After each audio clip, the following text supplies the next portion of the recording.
Well, our next guest, ladies and gentlemen, needs no introduction. He's released 18 albums, several of which have gone double and triple platinum. He's sold more than 30 million albums worldwide, in addition to being one of the most insanely talented singers, songwriters and producers around the world. Having him here with us is even sweeter because this year he marks his 25th anniversary as a recording artist.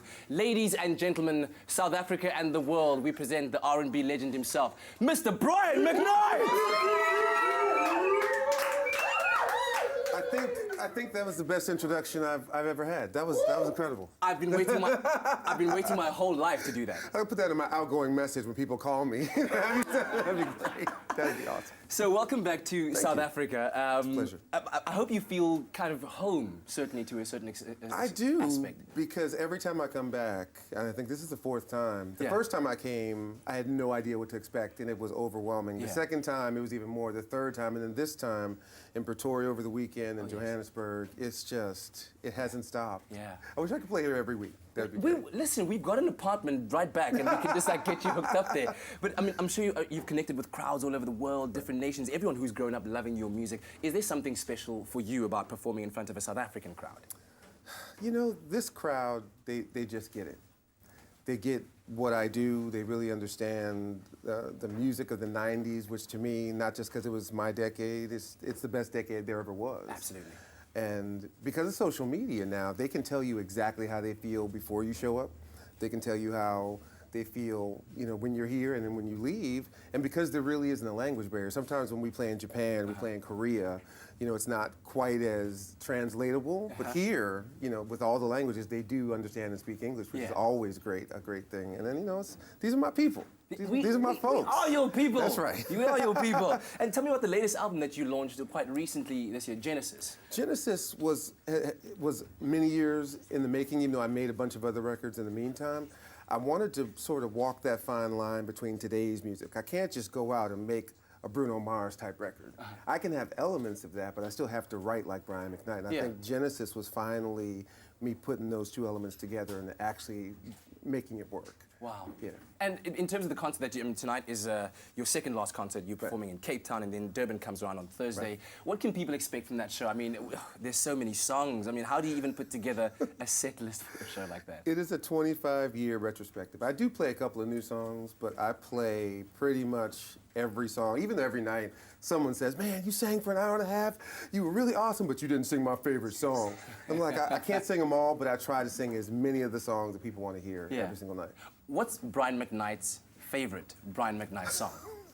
It's like asking me which one of my children I love the most. Come on, you've got to have one, right? I don't, because I write them all, and every single one of the songs that I write, and I write 99% of the songs that I record and then perform, are little bits of me.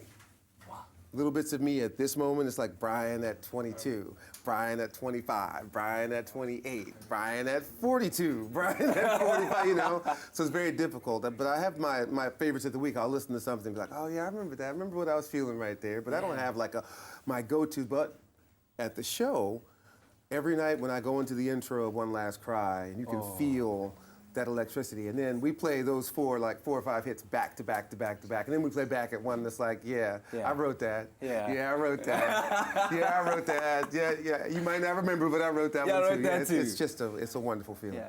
When you look back on the past 25 years of an incredible journey, I just said to you right now earlier that one of my favorite moments was watching you perform After the Love with David Foster, and afterwards, his reaction was like, Brian McKnight, like he didn't even know what to say. What have been some of your biggest highlights over your career so far? You know, there was a club in New York where all the musicians used to go on a Sunday, and it was like Chaz and Wilson's. And anytime it just came out, it was like 97. And I was in the audience, they asked me to come up on stage, and I sang, and Stevie Wonder happened to be there. Oh. And Stevie came up and sang Anytime with me, and even though I'd known him for years and we were really cool, he was like my uncle, but to be up there singing my song and he knew it, and it was just amazing. That's one of my favorite. I mean, there's so many, but right off the top of my head, that's one of them. Tell me about the amazing thing that's happening in your life right now. I hope I'm allowed to talk about it. Yeah, of course. 3 weeks from now, you're getting married. I'm getting married. You should have had your wedding here, man. We would have given you the ululation and everything. Yeah. But she, Leilani, my fiance, she loves New York, and she loves little white lights and Christmas time and snow. Hopefully it snows for her. And we're getting married in a castle in Long Island.